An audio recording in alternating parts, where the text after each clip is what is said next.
अस्सलाम वालेकुम everyone, welcome back to our video. आज से करीब 4500 साल पहले इजिप्ट में एक ऐसा अजूबा बनाया गया जो आज के दिन तक लोगों को चौंका कर रख देता है। The great pyramid of Giza 147 metre की हाइट पर बना, इंसानों की तरफ से बनाई गई ये सबसे ऊंची चीज थी। करीब 4000 सालों तक इतने भारी भरकम पत्थर इसे बनाने के लिए इस्तेमाल किए गए थे कि इस पूरे पिरामिड का वजन 6 मिलियन टन बताया जाता है। इसे आप कंपेयर करें आज के दिन की सबसे ऊंची इमारत बुर्ज खलीफा से, जिसका वजन सिर्फ 5 लाख टन है। सबसे हैरान कर देने वाली चीज यहाँ पर यह है कि आखिर इसे बनाया कैसे गया, क्योंकि उस जमाने में लोगों के पास कोई क्रेन्स नहीं थी, कोई बुलडोजर्स नहीं थे, कोई बड़ी टेक्नोलॉजीज नहीं थी। यहाँ तक कि इन लोगों के पास व्हील्स तक नहीं थे, पहिए भी नहीं थे इन लोगों के पास, लेकिन फिर भी इन लोगों ने एक ऐसा मॉन्यूमेंट बनाया जो आज के दिन तक खड़ा है। सोचकर देखो, 4500 साल तक कोई बिल्डिंग बनी रहे, इतनी जल्दी हुई गर्मी में तूफान आए, बारिश आए, वेदरिंग हो, दुनिया में कोई भी ऐसी बड़ी और इतनी पुरानी चीज नहीं है जो आज तक सरवाइव कर पाई हो। तो आखिर कैसे हो पाया ये सब, आइए समझते हैं दोस्तों इस पिरामिड का राज आज के इस वीडियो में। Is arguably the most enigmatic structure on the face of the earth. Built around 2500 BC, it is the tallest structure on Earth for more than 3,500 years. Built as gargantuan tombs of shining white limestone, the pyramids were designed to hide dark. History में दोस्तों हम जितना पीछे जाते हैं उतना ही मुश्किल होता जाता है सच पता लगाना कि एग्जैक्टली क्या हुआ था, कैसे हुआ था और कब हुआ था। तो अंदाजा लगाया जाता है the great pyramid of Giza को बनाया गया था साल 2560 बीसी में फेरो खुफू की तरफ से। ये एंशिएंट इजिप्ट में जो राजा महाराजा होते थे हम उन्हें फेरो करके पुकारते हैं। फेरो खुफू की अगर स्पेसिफिकली बात की जाए तो हम इन राजा के बारे में ज्यादा नहीं जानते, बस इतना जानते हैं कि ये सेकंड राजा थे fourth dynasty of the old kingdom of Egypt के। एग्जैक्टली कितने सालों तक इन्होंने राज किया था इस पर काफी चर्चा होती है। हिस्टोरियंस कुछ एस्टिमेट लगाते हैं 23 साल, कुछ कहते हैं 34 साल, तो कोई 60 साल से ज्यादा का टाइम भी बताते हैं। ये पिरामिड नाइल नदी के किनारे लोकेटेड है। उसके वेट बैंक कर अगर आप फोटोज और वीडियोस में देखेंगे आपको दिखेगा कि ये एक इकलौता पिरामिड नहीं है। इस जैसे दिखने वाले 2 और पिरामिड्स दिखते हैं सेम जगह पर बनाए गए। इन तीनों में से सबसे जो ऊंचा है the great pyramid of Giza, जिसे हम पिरामिड ऑफ खुफू भी कहते हैं। इसे छोटा है पिरामिड ऑफ खाफरे, जो सेकंड लार्जेस्ट पिरामिड है इजिप्ट में। कहा जाता है कि खुफू के बेटे खाफरे ने उसे बनाया था। और तीसरा और सबसे छोटा पिरामिड है इनमें से द पिरामिड ऑफ मेनकोर, बताया जाता है खाफरे के बेटे ने बनाया था। उस जमाने में बनाया गया ये इकलौते मॉन्यूमेंट्स नहीं थे। इसके अलावा है द ग्रेट स्फिंक्स, कई और बड़े टॉम्स, कुछ कई और छोटे पिरामिड्स। टोटल में बताया जाता है 118 पिरामिड्स हैं अलग अलग शेप्स और साइजेस के। इनमें से कई पिरामिड शूट कर वेदरिंग की वजह से मलबा हो चुके हैं, बहुत कम अच्छी कंडीशन में बचे हैं, और शायद जो सबसे अच्छे और वेल प्रिजर्व्ड हैं वो यही 3 पिरामिड्स हैं, specially the great pyramid of Giza. क्या वजह था इनके पीछे बनाने के पीछे? वही वजह जो बहुत से और एशियन मॉन्यूमेंट्स को बनाने के पीछे था। इन्हें एक मकबरे के तौर पर बनाया गया था। ये एक टूम है, इनके फेरोज को यहाँ पर दफनाया गया है पिरामिड्स के अंदर। बात क्या है दोस्तों, एंशिएंट इजिप्शियंस आफ्टर लाइफ पर यकीन रखते हैं। इनका मानना था कि मरने के बाद जिंदगी खत्म नहीं हो जाती, बल्कि मौत के बाद उनकी जो रूह होती है वो अंडरवर्ल्ड में चली जाती है, जहां पर गॉड उनकी रूह को जज करते हैं। जिन लोगों ने अच्छा किया है वो हमेशा के लिए जिंदा रहते हैं इस आफ्टर लाइफ में। और इस आफ्टर लाइफ के लिए प्रिपेयर करने के लिए जब इनके राजा, इनके फेरोज जिंदा थे तो ये अपने लिए टूम्स बनवाते थे। अपने लिए बहुत सा खाना, खजाना, ज्वेलरी, फर्नीचर, कपड़े, ये सारी चीजें वो अपने साथ पिरामिड्स के अंदर रखते थे कि आफ्टर लाइफ में काम आएंगी। तो इनके मरने के बाद इनकी बॉडीज को ममीफाई किया जाता था और वुडन या स्टोन कॉफिन्स में दफना कर रख दिया जाता था। अब आप पूछोगे कि ये हमें कैसे पता चला कि पिरामिड को इन्हीं चीजों के लिए यूज किया जाता था? 2 बड़े वजह है यहाँ पर। पहला तो ये कि इस जैसे ही और पुराने पिरामिड्स पर हमें लेख और उनकी जो लिखाई थी वो मिले। इन जैसे ही कॉफिन्स पर ऐसे टेक्स्ट लिखे हुए मिले हैं जहां पर बता रखा है कि ये लोग क्या करते थे। दूसरा, मेजॉरिटी ऐसे हिस्टोरिकल पिरामिड जो हमने पाए हैं इजिप्ट और सूडान के कंट्री में, उन्हें टूम्स की तरह ही इस्तेमाल किया गया है। लेकिन क्योंकि specifically great pyramid of Giza के अंदर अपने अंदर इस पिरामिड के कोई सब्सटेंशियल एविडेंस नहीं मिला इन चीजों का, तो लोग अपनी ऑल्टरनेटिव थ्योरी बनाते हैं। इस ग्रेट पिरामिड के अंदर जब आर्कियोलॉजिस्ट गए तो उन्हें सिर्फ 3 रेलिक्स मिले और एक खाली कॉफिन मिला। ये ताबूत माना जाता है खुफू का था, और बाकी और जो खजाना और ज्वेलरी जिसके आसपास होनी चाहिए थी, अज्यूम किया जाता है कि इतने सालों में कोई उसे लूट कर लेकर चला गया। तो जो लोग इसे डिसएग्री करते हैं उनकी ऑल्टरनेटिव थ्योरी बड़ी ही अजीबोगरीब है। एक बड़ी पॉपुलर थ्योरी जो सुनने में आती है ये है कि ये ग्रेट पिरामिड एक पावर प्लांट था जिससे बिजली जनरेट हो सकती थी। जो लोग इसमें मानते हैं वो कहते हैं कि एंशिएंट इजिप्शियन लोग बड़े टेक्नोलॉजिकली एडवांस थे, वो ऑलरेडी बिजली बनाना सीख चुके थे। इस थ्योरी के एविडेंस के तौर पर क्या बताया जाता है, कुछ पुराने जमाने के इनके आर्टवर्क्स दिखाए जाते हैं। इनके पुराने टेम्पल्स की दीवारों पर कुछ इस तरीके से आर्टवर्क्स पाए गए हैं जिससे कुछ लोग देखकर कंक्लूड करते हैं कि यहाँ पर एक लाइट बल्ब बनाया रखा है इन्होंने। लाइट बल्ब इन लोगों ने पहले ही इन्वेंट कर लिया था और पता नहीं उसके बाद क्या हुआ इसका। मैंने बार बार बताया कि ऐसी कंस्पिरेसी थ्योरी तब बनाई जाती है जब सब्सटेंशियल एविडेंस किसी चीज को लेकर नहीं होता, लेकिन ये कंस्पिरेसी थ्योरी अक्सर इतनी अजीबोगरीब होती है कि इनका कोई लॉजिकल सेंस नहीं होता। अगर लाइट बल्ब सही में एग्जिस्ट करता था एशियन इजिप्शियन के जमाने में तो आज तक उसके एविडेंस क्यों नहीं मिला। असलियत में दोस्तों ये आर्टवर्क एक्चुअली में एक इजिप्शियन माइथोलॉजी की स्टोरी दिखाता है। ऐसी ही दूसरी एक पॉपुलर थ्योरी बताई जाती है कि पिरामिड एक्चुअली में अनाज स्टोर करने के लिए एक ग्रैनरी थी, एक बड़ा सा भंडार था। इस थ्योरी को प्रपोज किया था अमेरिकन पॉलिटिशियन बेन कार्सन ने साल 1998 में। उनके अकॉर्डिंग ये उनकी पर्सनल थ्योरी है। इन पिरामिड्स को एक्चुअली में जीसस क्राइस्ट के फादर ने बनाया था। Personal theory is that Joseph built the pyramids in order to store grain. Now, all the archaeologists think that they were made for the pharaoh's grave. अब यहाँ पर आप देख सकते हैं दोस्तों दूसरा बड़ी वजह है कंस्पिरेसी थ्योरी बनाने के पीछे, जो कि है पॉलिटिशियंस की तरफ से रिलीजियस अपीजमेंट। तो एनीवेज ये चीज काफी क्लियर है। आज के दिन हिस्टोरियंस एक दूसरे से इस बात से वो तवक्को रखने के the great pyramid of Giza को एक मकबरे के तौर पर बनाया गया था। उस टाइम पर लोगों का मानना था कि जितना आलीशान मकबरा होगा, जितना ज्यादा हम इसमें खजाना रखेंगे, खाने के लिए चीजें रखेंगे, उतनी ही ज्यादा अच्छी गुजरेगी उनके राजा की आफ्टर लाइफ। लेकिन अब आ जाते हैं सबसे बड़े सवाल पर, इन पिरामिड्स को एक्चुअली में बनाया कैसे गया। सही मायनों में देखा जाए तो यही एक्चुअली में सबसे मिस्टीरियस चीज है इन पिरामिड्स के बारे में। उस जमाने के लोगों ने कैसे यहाँ पर 137 मीटर ऊंची इमारत खड़ी कर दी जिसे इतने बड़े बड़े पत्थरों से बनाया गया है कि इन पत्थरों को अपने आप में वजन 2.5 टन से लेकर 80 टन के बीच में है। हर पत्थर को इतने बारीक तरीके से काटा गया है, इवनली काटा गया है, जब कोई काटने के लिए टूल तक मौजूद नहीं था। फिर इन पत्थरों को एक के ऊपर एक लगाकर कैसे रखा गया है जब ये लोग पहियों का भी इस्तेमाल नहीं करते थे। और ये सब इन्होंने कर दिखाया 20 सालों के अंदर अंदर। 20 साल ही दोस्तों टाइम बताया जाता है जितना टाइम लगा इनको ग्रेट पिरामिड ऑफ गीजा को बनाने में। तो कई थ्योरीज बताई जाती हैं इसको लेकर, और इस बारी मैं कंस्पिरेसी थ्योरी की बात नहीं करूंगा जो बहुत ही अजीबोगरीब है, लेकिन इन थ्योरीज की बात करने से पहले एक बड़े मिसकंसेप्शन को देखते हैं जो लोगों के दिल में होता है इन पिरामिड्स को लेकर।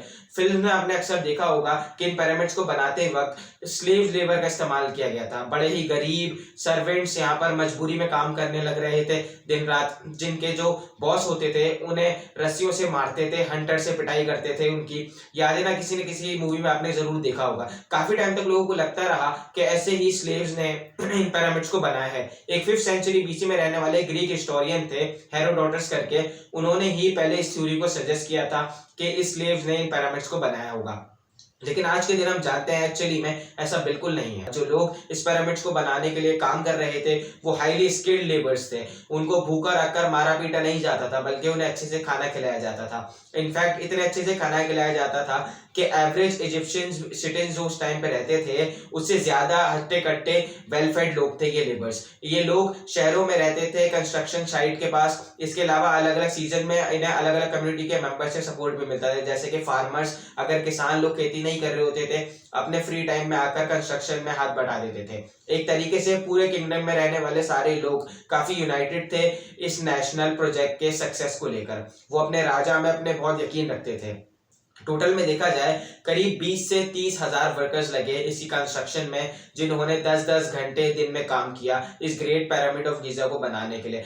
इजिप्शियन मटेरियल की बात की जाए तो करीब 5.5 million ton limestone, 8,000 ton granite और 5 लाख टन मोटान का इस्तेमाल किया गया। इसमें ज्यादातर ये पत्थर आए थे आसपास के एरिया से ही, ज्यादा से ज्यादा दूर ये सदर्न इजिप्ट के रीजन से आए थे जो कि 800 किलोमीटर दूर था। अब सवाल यह है कि इन पत्थरों को काटा कैसे जाता था। कॉपर उस टाइम पे सबसे कॉमन मेटल इस्तेमाल किया जाता था, तो जो टूल्स बनते थे वो कॉपर के बनते थे। जो ज्यादा हार्ड पत्थर होते थे ग्रेनाइट के, उन्हें ये तोड़ते थे डॉलराइट का इस्तेमाल करके। कई तरीके इनके काफी उनके यूनिक होते थे, जैसे पत्थरों के अंदर ये क्रैक्स और होल को ढूंढते थे और हथौड़े से उसके अंदर वुड के बने हुए वेजेस डाल देते थे जो पानी के अंदर सोक किए गए थे। जैसे वो पत्थर पानी को एब्जॉर्ब करता, ये वेजेस जो है और एक्सपेंड हो जाते और वो पत्थर टूट जाता।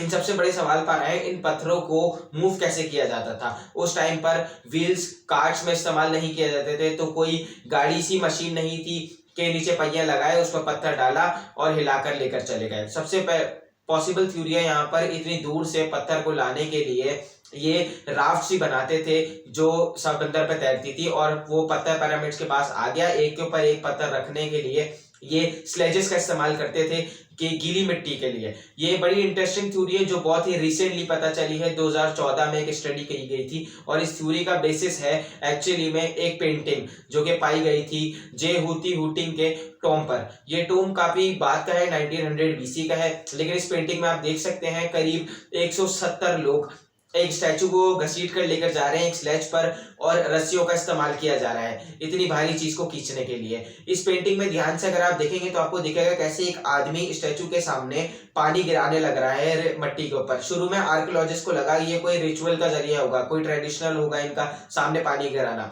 लेकिन जब फिजिसिस्ट डैनियल बॉर्न और उनकी टीम ने इसको टेस्ट आउट किया तो पता लगा मट्टी में एक सर्टेन अमाउंट ऑफ वाटर अगर आप मौजूद होगा उसमें, तो जमीन पर और जमीन पर घिसने वाली चीज का जो फ्रिक्शन होगा वो काफी हद तक कम हो जाता है। ये रेशो काफी बारीक है, करीब 2 से 5% पानी साइड में। इससे मदद से गीली मिट्टी में चीजों को ड्रैग करना काफी आसान होता है। अगला सवाल यहाँ पर उठता है, आप पूछोगे अच्छा चलो मान लिया पत्थरों को धक्का मारकर इधर से उधर मिट्टी में ले जाया जा सकता है, लेकिन पत्थरों को एक दूसरे के ऊपर कैसे रखा जा सकता है? इतने भारी वजन को आखिर में कैसे उठाया जाए बिना मशीनों का इस्तेमाल किए हुए?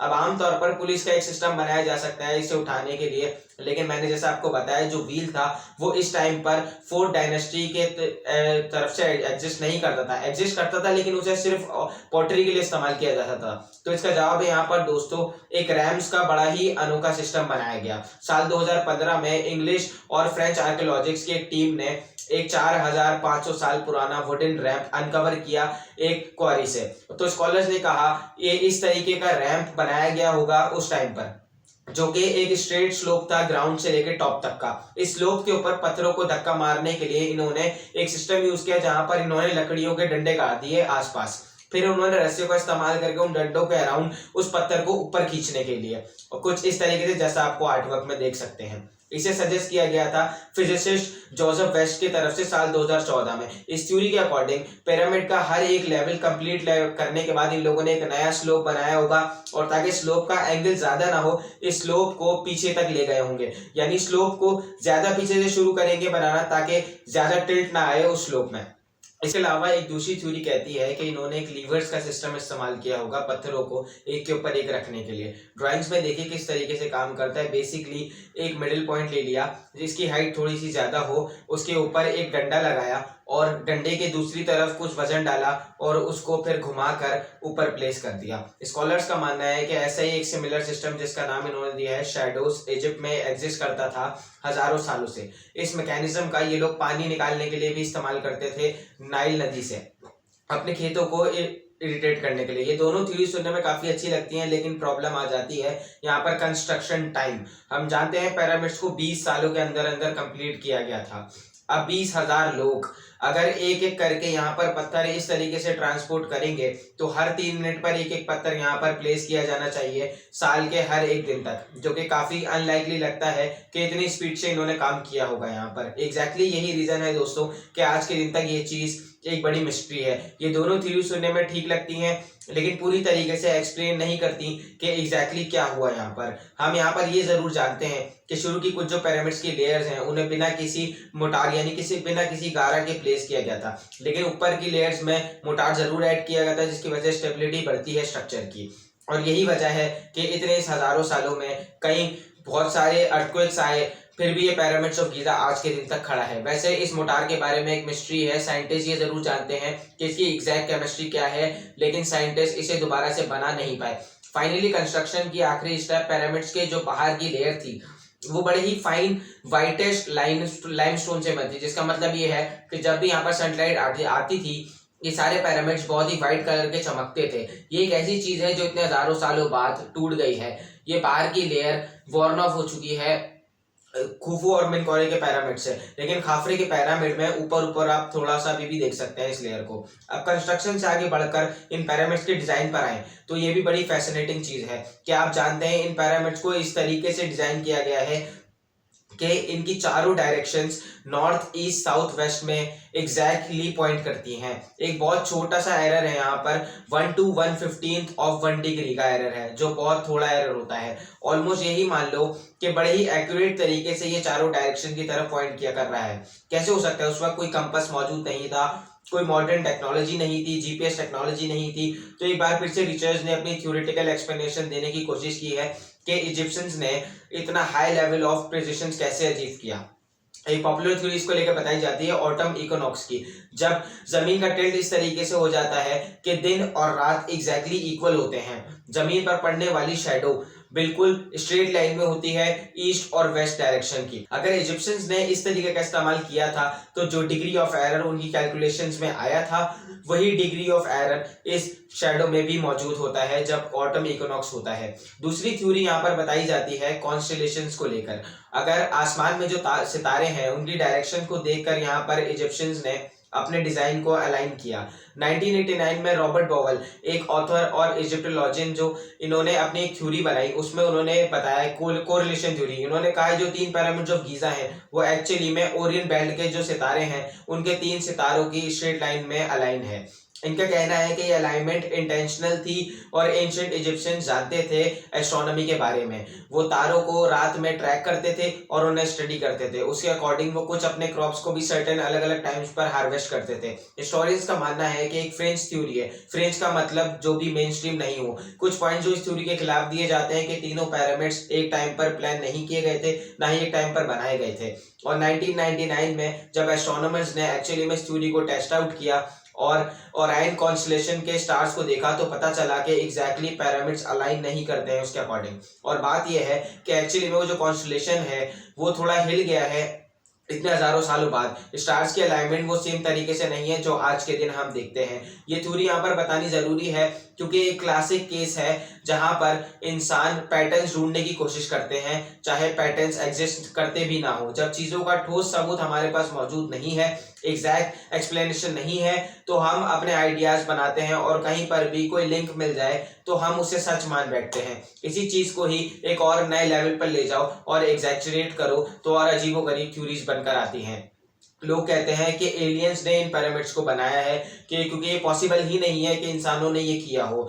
मेरी राय में ऐसी अजीबोगरीब थ्योरी साइंटिफिक थ्योरी के खिलाफ जाती है। ये एक शॉर्टकट तरीका है बस किसी तरीके से कुछ सॉल्यूशन निकालने का जब हमें सॉल्यूशन मिल नहीं रहा होता है। बेहतर यह है कि हम एक्नॉलेज करें कि ये चीजें हमें पता है और जो चीजें नहीं पता हमें उन्हें हम क्लियरली सामने रखें ताकि आगे आने वाली जो जनरेशन है और जो हिस्टोरियंस हैं वो इस चीज पर रिसर्च कर पाएं और कोई कंप्लीट सॉल्यूशन और एक्सप्लेनेशन यहाँ पर दे पाएं इन मिस्ट्रीज को लेकर। बहुत बहुत शुक्रिया हमारी वीडियो देखने के लिए। अगर आपको हमारी वीडियो पसंद आई हो तो हमारी वीडियो लाइक करें। अगर आपने अभी तक चैनल को सब्सक्राइब नहीं किया तो सब्सक्राइब कर लें, बेल आइकन को प्रेस कर दें। मिलते हैं नेक्स्ट वीडियो में। अल्लाह हाफिज।